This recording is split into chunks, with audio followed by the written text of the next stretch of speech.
mercadoria. Tenho pensado muito na cretinice da maioria dos comentaristas esportivos de futebol, que parecem incapazes de formular nenhuma ideia minimamente estruturada, derivando sempre para obviedades e tolices. Incomoda-me também o padrão ético da imensa maioria dos jogadores profissionais de futebol, seus valores, suas posturas frente à vida.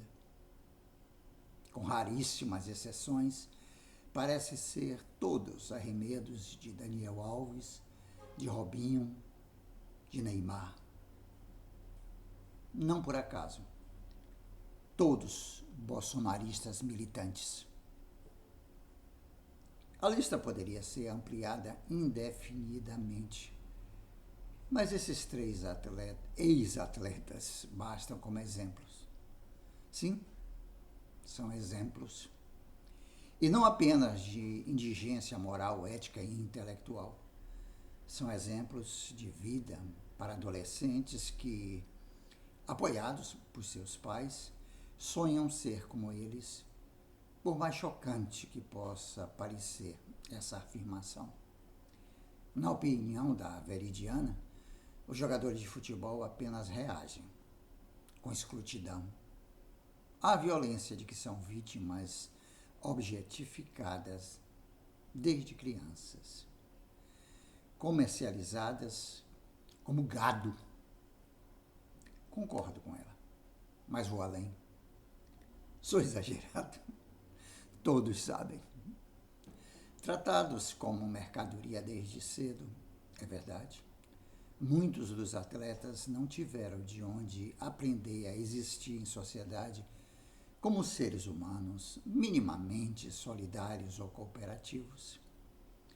O universo cognitivo do esporte, colonizado pelo individualismo exacerbado decorrente da intensa cobrança da competitividade, imbecilizado por um cristianismo fanático, falsificado e hipócrita, quando encontra o dinheiro fácil decorrente de contratações multimilionárias na promoção de marcas comerciais, apenas potencializa o que neles há de pior.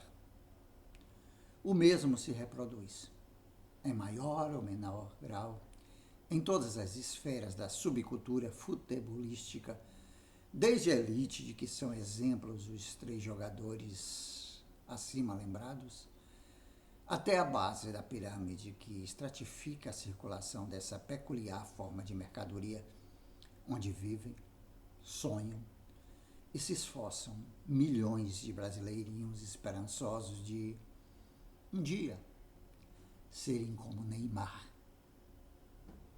Como esperar que sejam gentis com as mulheres, que não as tratem com violência simbólica ou sexual, se eles mesmos, no mundo do futebol, passaram suas vidas como vítimas dos pais, dos empresários, dos boleiros mais experientes, dos cartolas, dos pastores, da corrupção privada, da violência estrutural que preside as relações sociais no futebol brasileiro. A objetificação dos jogadores de futebol, efetivamente, transformou-os em mera mercadoria. Fosse no início do século anterior, alguém diria: são resquícios da escravidão, onde os negros eram tratados como peças com tais ou quais características. Com efeito, o futebol que existia, com a vinculação absoluta dos atletas aos clubes detentores dos seus passes, herança escravocrata, já não persiste. Todavia, na atualidade, a complexidade é maior. O capitalismo, objetificando os atletas, tratou-os como mercadoria desde sempre. Também é verdade.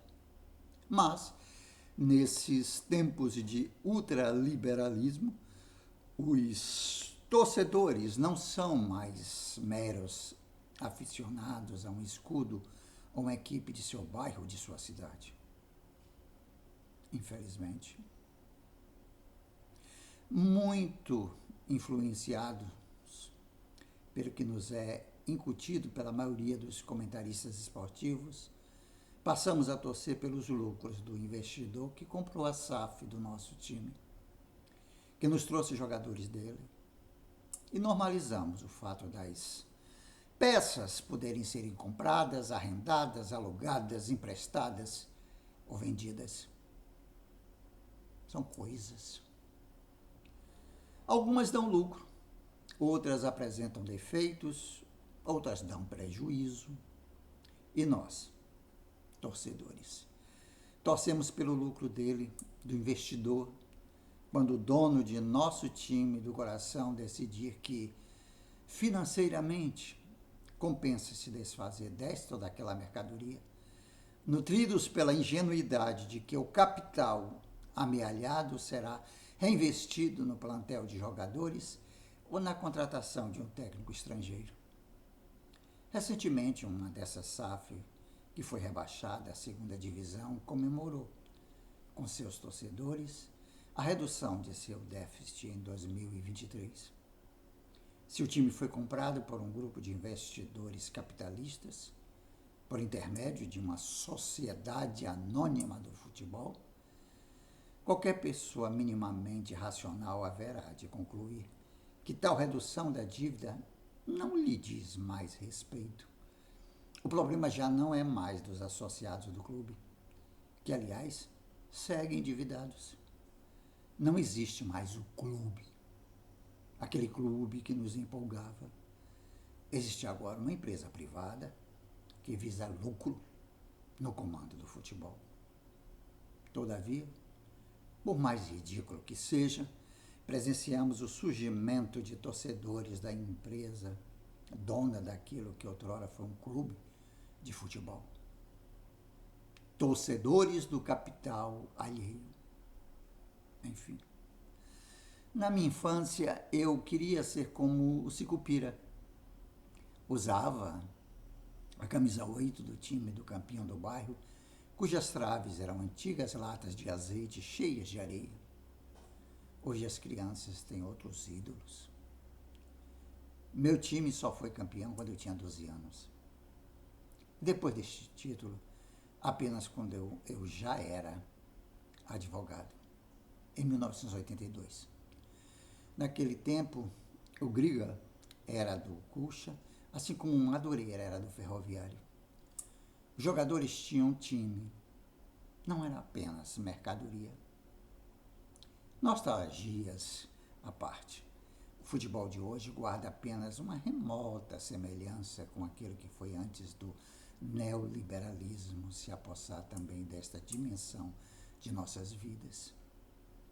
Futebol é negócio e os jogadores são meras mercadorias que se compram, que se vendem, que se alugam no mercado da bola.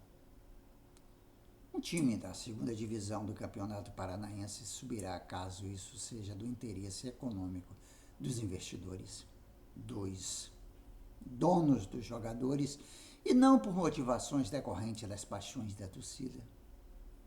Caso contrário, os investidores capitalistas, para preservar seu sacrossanto direito ao lucro, tudo farão para evitar a ascensão à primeira divisão. Tem sido assim. Como só nos resta lamentar, pelo menos, nos preservemos da vergonha de torcer com muita intensidade pelo lucro dos investidores e pela felicidade dos acionistas da SAF. Será deste modo, gostemos ou não, em todas as divisões do apaixonante esporte bretão, como diziam os comentaristas de futebol no tempo em que os campeonatos eram disputados por clubes, em que o capitalismo cognitivo ainda não havia colonizado jogadores, comentaristas e torcedores. Mercadoria. Crônica de Wilson Ramos Filho, publicada no dia 15 de abril de 2024. Para quem ainda não sabe, O Wilson Ramos Filho é mestre em Direito pela Universidade Federal do Paraná, 1996, doutor em Direito pela Universidade Federal do Paraná, 1998, e pós-doutor de João Terrestre de Paris, 2009. Atualmente é professor colaborador da Universidade Federal do Rio de Janeiro, professor adjunto na Universidade Federal do Paraná, professor catedrático em Direito do Trabalho, no mestrado em Direitos Fundamentais e Democracia nas Faculdades Integradas do Brasil, professor convidado na Universidade Pablo de Olavide e professor titular das Faculdades Integradas do Vale do Iguaçu. Advogado de sindicatos e trabalhadores há 30 anos, no Paraná e em Santa Catarina, tendo integrado o coletivo jurídico da Corte Nacional desde a sua fundação.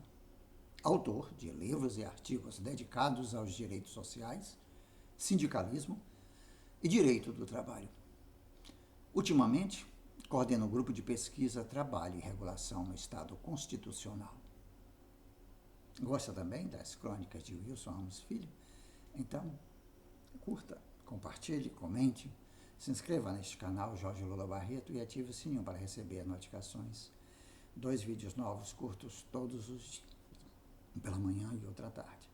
Política, literatura, música, espiritualidade, teatro, cinema, humor, amor, sexualidade, tudo junto e misturado, como a própria vida. Obrigado pela força. Dê o like para gerar engajamento. Renda básica universal já. O dinheiro não é dos governos, é do povo que paga imposto em tudo que consome.